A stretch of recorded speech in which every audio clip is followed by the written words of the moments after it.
This is Kural Media, your trusted source for global news. இது குரல் media செய்திகள்.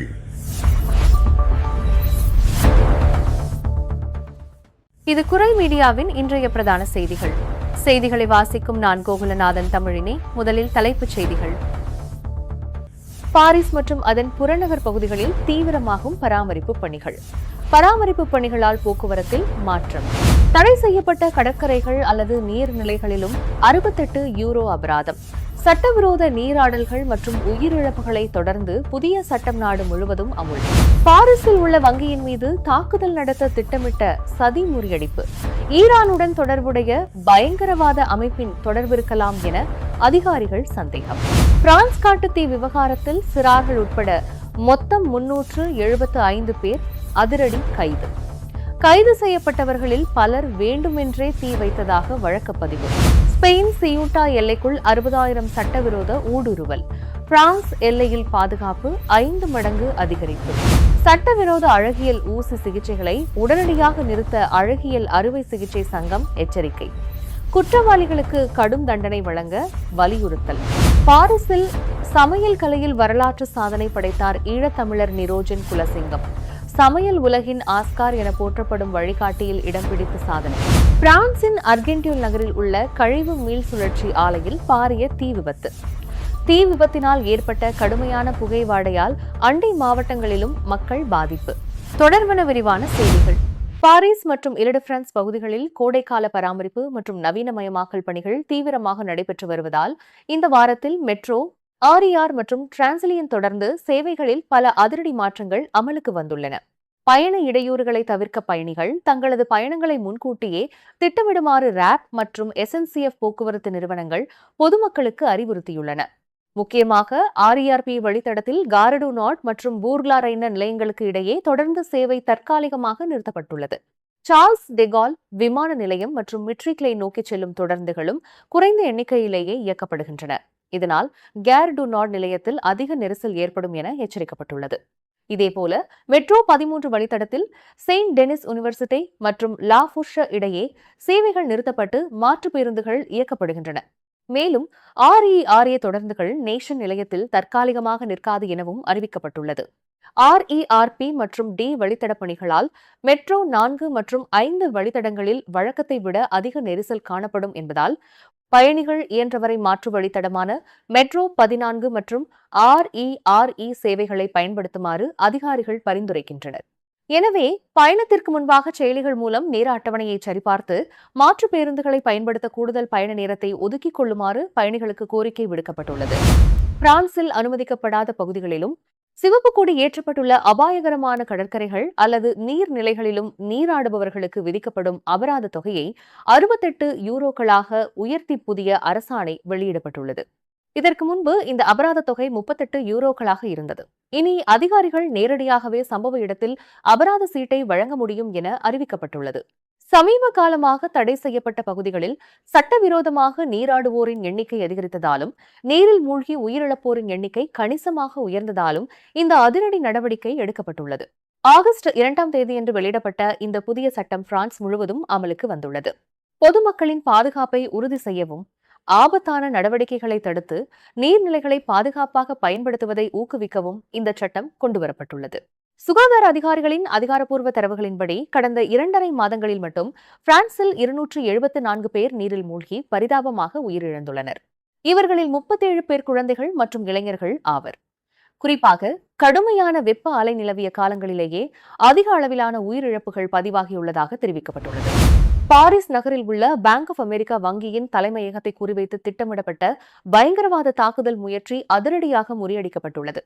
இந்த வழக்கில் தொடர்புடையதாக கருதப்படும் 24 வயதுடைய பெல்ஜிய பெண் பெல்ஜிய அதிகாரிகளால் பிரான்சுக்கு ஒப்படைக்கப்பட்டு தற்காலிக காவலில் வைக்கப்பட்டுள்ளார். இவர் மீது பயங்கரவாத சதி மற்றும் வெடிபொருள் தொடர்பான கடுமையான குற்றச்சாட்டுகள் பதிவு செய்யப்பட்டுள்ளன. இந்த தாக்குதல் சதி தொடர்பாக இதுவரை 2 சிறார்கள் உட்பட மொத்தம் 5 பேர் கைது செய்யப்பட்டுள்ளனர். வங்கியின் முன் கையால் தயாரிக்கப்பட்ட வெடிகுண்டை வைத்து தாக்குதல் நடத்த திட்டமிட்ட சந்தேக நபர்கள் அதனை வீடியோவாக பதிவு செய்ய சில இளைஞர்களுக்கு 500 முதல் 1000 யூரோக்கள் வரை பணம் வழங்குவதாக வாக்குறுதி அளித்தது விசாரணையில் அம்பலமாகியுள்ளது. மார்ச் 26ஆம் தேதி இரவு மேற்கொள்ளப்பட்ட முதல் தாக்குதல் முயற்சி. அங்கு நின்றிருந்த காவல்துறை வாகனத்தால் தோல்வியடைந்த நிலையில் அடுத்த நாள் இரவு மீண்டும் முயன்றபோது காவல்துறையினர் தலையிட்டு திட்டத்தை முழுமையாக முறியடித்தனர். பயன்படுத்த திட்டமிடப்பட்ட வெடிகுண்டு மிகப்பெரிய தீ விபத்தை ஏற்படுத்தும் அபாயத்தை கொண்டிருந்ததாக அதிகாரிகள் தெரிவித்துள்ளனர். இந்த தாக்குதல் சதிக்கு ஈரானுடன் தொடர்புடையதாக சந்தேகிக்கப்படும் ஹரகாத் அஷப் அல் யாமின் அல் இஸ்லாமியா என்ற அமைப்புடன் தொடர்பிருக்கலாம் என பிரான்ஸ் பயங்கரவாத எதிர்ப்பு வழக்கறிஞர் அலுவலகம் தெரிவித்துள்ளது. இதனைத் தொடர்ந்து பெல்ஜியம் மற்றும் நெதர்லாந்து அதிகாரிகளின் ஒத்துழைப்புடன் சர்வதேச அளவிலான விசாரணைகள் தீவிரமாக நடைபெற்று வருகின்றன. பிரான்சில் கோடைக்காலம் தொடங்கியதிலிருந்து ஏற்பட்டுள்ள தொடர் காட்டுத்தீ விவகாரங்கள் தொடர்பாக 142 சிறார்கள் உட்பட மொத்தம் 375 பேர் கைது செய்யப்பட்டுள்ளதாக நாட்டின் உள்துறை அமைச்சகம் திங்கட்கிழமையன்று அறிவித்துள்ளது. கைது செய்யப்பட்டவர்களில் 2 பங்கு நபர்கள் மீது வேண்டுமென்றே தீ வைத்ததாக குற்றஞ்சாட்டப்பட்டு வழக்கு தொடரப்பட்டு விசாரிக்கப்பட்டு வருவதாக உள்துறை அமைச்சர் கடந்த வெள்ளிக்கிழமை சுட்டிக்காட்டியுள்ளார். பிரான்சின் ஜிரோண்டா மற்றும் வார் ஆகிய பகுதிகளில் 2 மாபெரும் காட்டுத்தீ இன்னும் அணைக்கப்படாமல் தொடர்ந்து எரிந்து கொண்டிருக்கும் சூழலிலேயே இந்த கைது நடவடிக்கைகள் தீவிரப்படுத்தப்பட்டுள்ளன. நடப்பாண்டில் இதுவரை பிரான்ஸ் நாடு முழுவதும் சுமார் 1,19,000 ஹெக்டேர் பரப்பளவிலான நிலப்பரப்பு தீக்கிரையாகி நாசமாகியுள்ளது குறிப்பிடத்தக்கது. ஸ்பெயினின் வட ஆப்பிரிக்க எல்லைப் பகுதியான சியூட்டாவில் கடந்த சில நாட்களாக மிகப்பெரிய சட்டவிரோத குடியேற்ற அலை ஏற்பட்டுள்ளதால் ஐரோப்பா முழுவதும் பெரும் அரசியல் பதற்றம் தொற்றிக் கொண்டுள்ளது. சுமார் 60,000 பேர் சட்டவிரோதமாக சியூட்டாவுக்குள் நுழைந்துள்ள நிலையில் கடலை நீந்தி கடக்க முயன்றபோது குறைந்தது 67 பேர் பரிதாபமாக உயிரிழந்துள்ளனர் என ஸ்பெயின் அரசு உறுதிப்படுத்தியுள்ளது.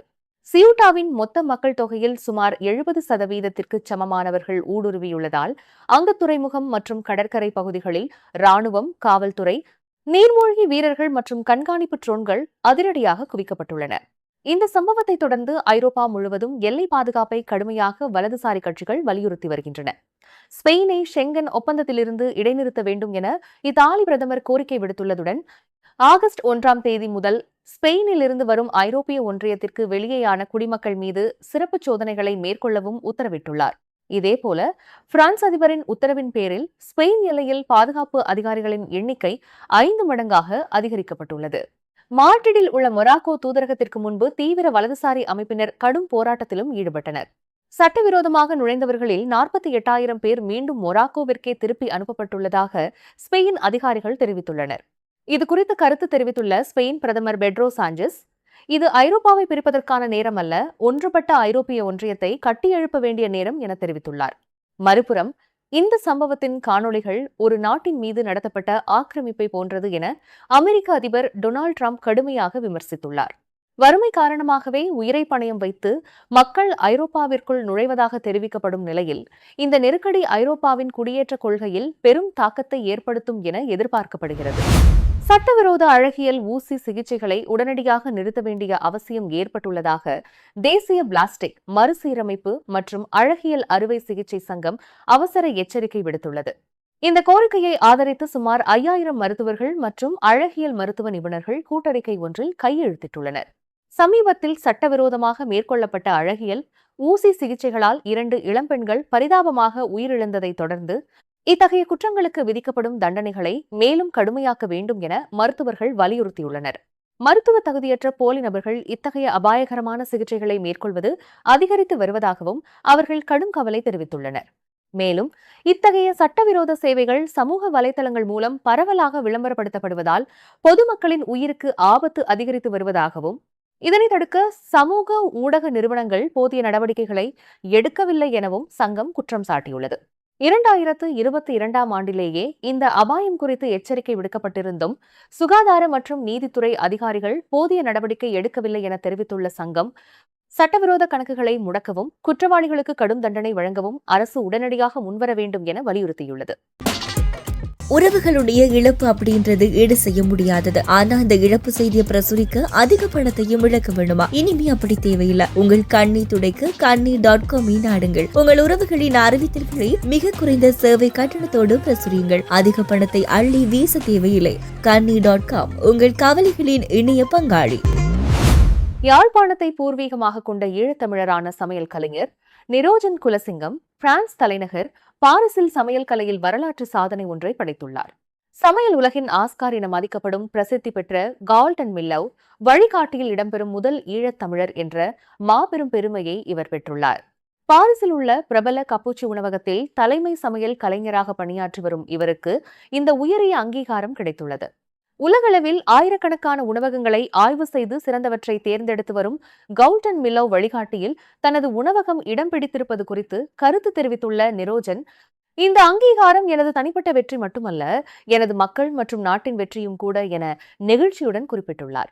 மேலும் இது தனது வாழ்நாளில் கிடைத்த மிக முக்கியமான தருணம் எனவும் அவர் பெருமிதம் தெரிவித்துள்ளார்.